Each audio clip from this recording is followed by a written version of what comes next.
Well, hello again, everybody. This is John Norris at Trading Perspectives. As always, we have our good friend Sam Clement. And unfortunately, Courtney Truss is not going to be able to join us this week as she is traveling the globe. So, Sam, how are you doing? Doing fantastic. Hope you are. I'm doing fantastically, too. However, when I look in that crystal ball that is right there in the middle of the table, Sam, and looking out decades and centuries out into the future, there is something that's kind of concerning me right now, and that is America's declining birth rate. Yeah. Are we going to be able to replace ourselves moving forward? And if not, what does that mean for not only our economy, but our society? Well, right now the answer is no. Currently, the rate we're having kids as a country versus what we need to replace the people that are going to be expiring at some point over the next couple decades. I prefer to call it hitting their actuarial ceiling, I think. Fair enough. But right now the mathematical answer is no. Yes. Unless something changes, if this continues, no. All right, now you're a younger guy. I've had all my kids. We decided to have 2 kids, and a lot of that was really based on the fact that we had no grandparental support here in town, and we were kind of flying blind a little bit. And our second one was a handful, at least in terms of a baby, and had nothing to do with anything other than we just couldn't handle another one. However, when I take a look at what's going on out there, and you and Hannah are relatively newly married, young, full of vim and vigor, you're going to go out and capture the world. That's and, right. Put it in your pocket, all that stuff. Oh, yeah. How many children are you thinking? I would say probably more than Hannah would. You don't have to carry them, do you? Consensus. You don't have to be pregnant. Yeah. I'd say the number right now is 4, but obviously that is you got to take it one at a time. Well, of course you do, unless you got twins or triplets or something like that. So 4 would certainly be in keeping with replacement, right? Yeah. 2.1 is kind of the number. So 2.1. So I'm push me, pull you. It depends on how fertile my kids are, if you catch my drift. So if people aren't having at least that amount, there's got to be some reason for it. Yeah. And the way that I view the world is perhaps a little bit too, in economic terms, I would say. Yeah. But I would ultimately say it all somewhat has to come down to income if this is happening at a at a national level. Yeah. Of course, we're probably seeing some more people want to be in their careers. I think we're seeing marriage rates go down. I think we're seeing more people putting off children until later on in life. But all this has to come back to me in some form or fashion, come back down to economics. And not surprisingly, I did a little bit of work, and what you might find, not all that surprising, is while America has gotten much wealthier since the end of 1999, that wealth has been distributed very unequally. Yeah. And so I would be surprised if people just are taking a look at their paychecks, what's in their bank account, going, I know I can support this one, but I'm not sure if I can keep on supporting them. Yeah. Your thoughts? I think that's absolutely one of the reasons, and probably the biggest reason. But I think there really are a ton of things that are coming together to making this an issue. One, obviously finances, especially during inflation, especially with even beyond just the actual numbers, the kind of unknown that we've experienced since really 2020, even though this has been an issue longer than that. People are kind of reevaluating their life and what they want out of it, and then finances are getting tougher for a lot of people. Inflation is, way outpacing wages. But then we've talked about it a lot, the societal changes that our country has gone through and the values changes that a lot of people in this country are going through. We've seen the rate where women start having kids go back as well significantly, and a lot of people are just choosing not to have kids, and that is becoming a much bigger problem in terms of replacing people than it had been previously. And so there's societal changes, there's financial changes, there's all kinds of stuff going into it. I think even probably health related stuff and fertility rates that are clearly dropping as well. Well, let me just hammer home a couple of things on financial, and then maybe we can have a little bit more open-ended discussion on societal changes and what you might see in your generation and what I'm seeing in my generation, and maybe we'll trade perspectives here today. But I went back and I did the math and took a look at household income by quintile. And this is straight from the Census Bureau, and I took a look at it. I went all the way back to 1973. That's how much of a dork I am, but I'm only going to really talk about since 1999. And so you have the bottom quintile, the second quintile, or let's say fifth quintile, fourth quintile, third quintile, second quintile, and then top quintile. Now, Sam, it might not come as a surprise to you, since 1999, since 1999, the annualized rate of real household income, amount of money in inflation-adjusted terms, for the bottom quintile in the United States, would you say that that's up or down? Down. Well, yeah, kind of loaded question. It is down actually 38 basis points. So the household income, when adjusted for inflation, for that bottom 20% of household income earners is actually negative since 1999. Yep. For the next quintile, it's up only 15 basis points on an average annual basis. And for the third quintile there, it's up only 29 basis points. So you have nothing, really. For all intents and purposes, stagnant. So you have 60% of the population really hasn't seen any sort of improvement in their inflation-adjusted household expenditures over the last close to quarter century, since the end of 1999, 22 years, because this is 2021 data. And so if that's the case, how is anyone going to sit there and say, we need to keep on having more kids when we're not really getting ahead financially? It's tough, and especially when you're not getting ahead, you're really digging yourself kind of in a hole, or a lot of the times you are. And so, everyone pretty much knows a kid is going to do kind of more of that, and then your expenses don't go down when you have kids. Well, raising children now is even more expensive than it was when I was coming along. Just, even at the public school system where I went, turns out not everything's free, if you catch my drift. By the time you get finished for paying all the fees and extra books and all that stuff, it turns out that, my goodness, it's just far more expensive. In any event, but going back to the next quintiles, top quintile, Sam, 91 basis points growth annualized over the last 22 years. All of a sudden, you're starting seeing some light at the end of the tunnel when you compound that over their 22 years. And then when you take a look at the top 5%, they've seen their inflation-adjusted income per household go up 1.03%, compound that over 22 years, and it's a significant number. And probably not surprisingly, we're seeing the top 20% of our society really get significantly wealthier, and the bottom 80% kind of stagnating, particularly bottom 60%. The bottom 20% is actually falling behind. And I don't see how you're going to grow your population when people aren't getting ahead, because people are more rational than we give them credit for being.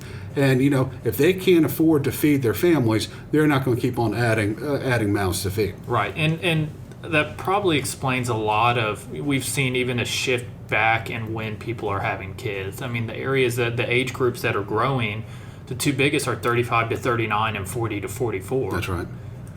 15 to 19 has gone down a lot, which I would not necessarily say is a bad thing. 20 to 15, I'd say that's actually probably not a bad thing. Right, but 20 to 24, that's gone down pretty significantly. 25 to 29, that's gone down as well. 30 to 34 is really the first where you start to see kind of a tick up, and even then it's nowhere near the growth that we've seen in the 35 to 39.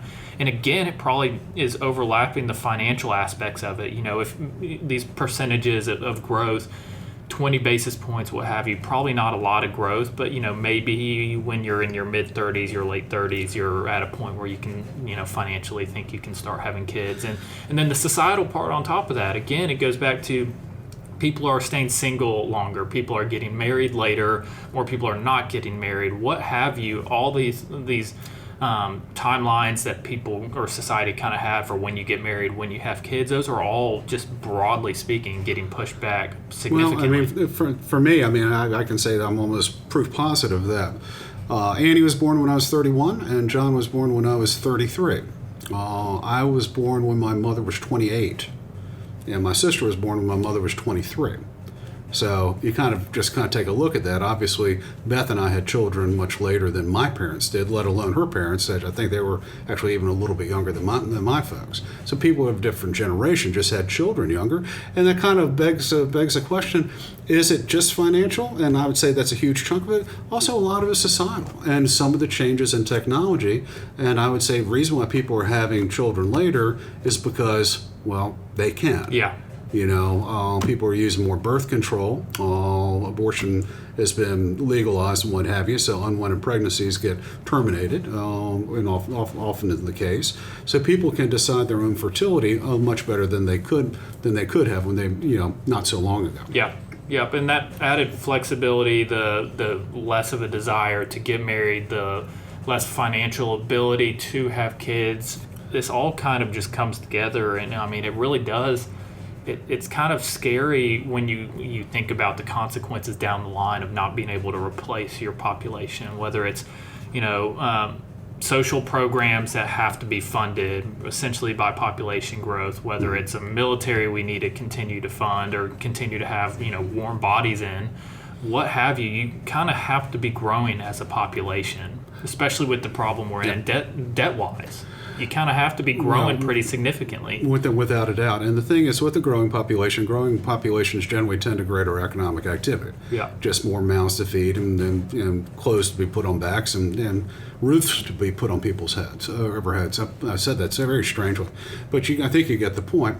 We're already seeing what happens when a society starts to decline in size, and that's over in Japan. Yeah. And you start seeing a much older population. You're seeing greater levels of depression amongst that age group. You're actually seeing whole industries brought up in, advanced technology in order to take care of an aging population. Yeah. And so we're not going to be quite there yet, probably for no other reason than the United States has always been accepting of immigrants, which is much different than Japan has been. So our population might not decline, but we're not going to be replacing ourselves. Yeah. And I would tell you another thing that I think has probably happened is, and this could be just me being an old fart, 55 years of age, double nickels, call it what you want, but it seems to be far more emphasis on the individual now than there used to be. I think if I hadn't been so awful in psychology or philosophy back when I was in college, on the id, I guess the societal focus on the id, if you will,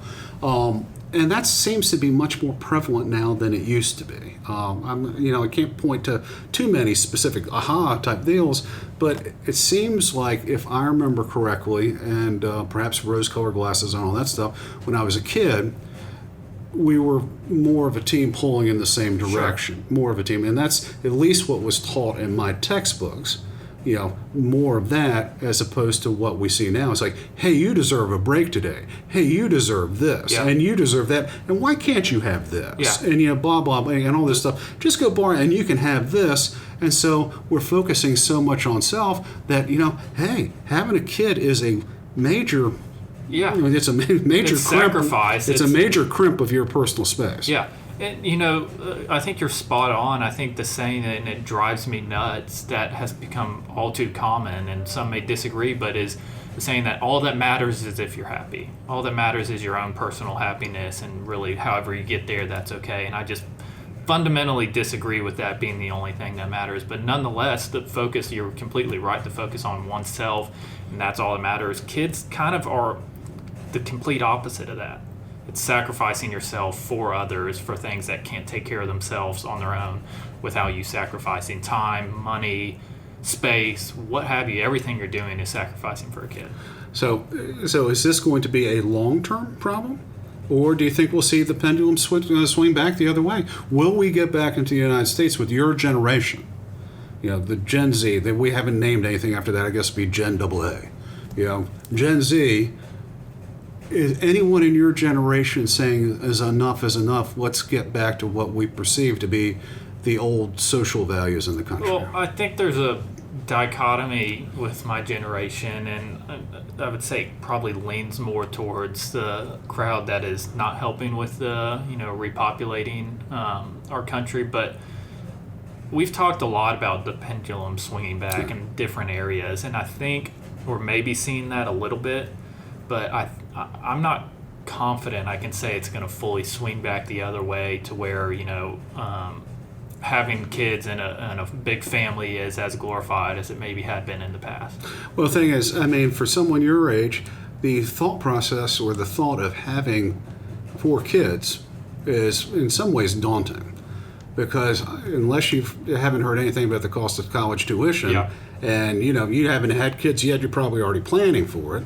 all that type of stuff, it's an enormous expense. Yeah. Whereas if college has never been exactly free, but it hasn't been the hit on household budgets the way that it has. And by the way, the message is you've got to send your kids to college. Yep. And so while we're seeing the bottom 60% of our population absolutely stand still in terms of real household income, we're seeing the top 40%, which is likely where most of the college entrants are going to be, or college students are going to be. We're seeing people in that group going, I can't have the 4 or 5 kids like my parents had, because how am I going to put them all through college? Right. And so I think that probably plays a Yeah. little bit in the mindset, a little bit in the psyche, just how expensive raising children is going to be. Yeah, I mean, it just makes, if everybody fundamentally believes that my happiness is the only thing that matters, yeah, for some people, they're going to think kids make them happier, and that's something they're going to be willing to sacrifice. But for a lot of people, when you say, if they believe my happiness is all that matters, this college expenses, wedding expenses for a lot of people, Oh just my gosh. school expenses, I mean, everything, sports, all that stuff, time expenses, a lot of people are going to say that does not add to my happiness. And I think that's a lot of what we're seeing is people getting away from, whether it's a just societal belief, religious belief, what have you, that sacrificing and my personal happiness is not the only thing that matters. Unless you have that, you're going to continue to see declining birth rates. Well, and you mentioned something about athletics. I mean, my goodness, when we were going through Little League athletics with John, I thought that was part of our happiness until finally he was no longer doing Little League, and I realized, man, that wasn't happiness at all. Right. That was just an expensive way to add stress to everyone's lives. Yeah. And so, perhaps now your generation, and maybe even Courtney's generation, views children as more as stress inducers as opposed to something that should bring happiness in your life. Yeah, I think that side, the social side of it, to me is the more concerning side than the financial side of it. Yeah. Because I think if you overcome the societal side of it, the I don't need to have kids, all that matters is my own happiness, I think you can get over some of the financial, because I think the financial part plays into that same thing. Yeah. If it's going to be a financial stress on me, that's going to be less fun things that I can do, so why would I do that? And if you can get over the societal, my happiness is all that matters, obviously you have to be able to financially afford it on a baseline, but I think that can help kind of overcome that. And I think that's something that we had previously. Is there anything we can do as a society to turn that ship around? I think that's a whole nother episode. I mean, probably, but I think, I don't know. I just don't necessarily get the warm and fuzzies that we're headed in the right direction of that. I think I see that. We talked about a few weeks ago about, things, or last week maybe, that things that keep us up at night. And I said the things that I think are getting worse, or the things that concern me, are all getting worse, I think. Yes. And this is one of them. Well, I would tell you that, turning that around, I think you might be right on that. Hopefully it does happen, but it seems as though whenever someone extols what could be considered traditional family values or something like that in contemporary society, they get shouted down for being called conservative or alt-right or something along those lines, when that's not even necessarily the case. It's not a political thing whatsoever. It is about how this country and how families have functioned in the past and how it actually works. I might have told you a long time ago, back when I was starting my career in Baltimore, I had a good friend of mine that was from Bombay. And they called it Bombay back then, it's Mumbai now. And his parents were trying to set him up with a nice Indian woman, and so he had been living in the States for a while. And I asked him, I said, X, I'm not going to tell his name. And I said, X, I said, why do y'all have these arranged marriages? It seems so foreign to, our way of thinking here in the United States. And he said something that I've never forgotten. He goes, marriages and family are far too important to be left to love. And so that kind of goes in keeping with that, just like, there's more to it than your own individual happiness. Right. There's making sure societal fabric stays in place, making sure that the species sustains itself, making sure that there's enough food on the table, making sure that there's that sort of thing going on, that your society can continue to grow. Right. And that's kind of a neat lesson that I learned from it. It is neat, and I maybe don't agree with the 100% of it. Well, but of course not, because you didn't have an arranged marriage. Right. I didn't have an arranged marriage. But broadly speaking, I think the point is spot on of the importance of it, and we're probably the only species that a lot of which is fine, not furthering on their lineage. I think that's pretty much the entire goal of almost every species except for us. Yes, without a doubt. I mean, your biological function on this earth is to procreate. Right. And so that's what at least I think might be the case. People might take issue with that, but that's kind of in our DNA, I would argue. You have to be kind of nurtured away from that. Nature is this, and you can be nurtured away from it. And unfortunately, I think maybe our society is nurturing people away from it by having them focus on themselves and having them focus on the id, which could have ultimately disastrous impacts on our society as a whole. And as it continues to shrink with Americans, and we bring people in here who might not view our country the same way. Yeah. Boy, isn't that a breath of fresh air Of here course. on June the 1st. It's a beautiful day outside. And so I'm going to focus on that instead. Just what a wonderful day it's going to be. Get ready to have a nice summertime. It's going to be beautiful. My children are well adjusted, I think, I hope, and all that stuff. And Beth and I mostly did our part. It's up to Sam and Hannah and their generations to right this ship and start replacing ourselves. Fingers crossed. Yeah, fingers crossed on that one. So with that, guys, we always love to hear from you. Also, if you have any comments or questions, please, by all means, let us know. You can always reach us by dropping us a line at tradingperspectives@oakworth.com, or you can leave us a review on the podcast outlet of your choice. As always, if you're interested in reading more or hearing more of what we have to say, you can always go to our website, oakworth.com, take a look underneath the Thought Leadership tab, and find all kinds of exciting information, including links to previous podcasts, as well as links to our blog or newsletter, Common Sense, which is available every single Friday. With that, Sam, I'm going to ask you, have anything else to say on this topic? That's all I got. That's all I've got today, too. Y'all take care.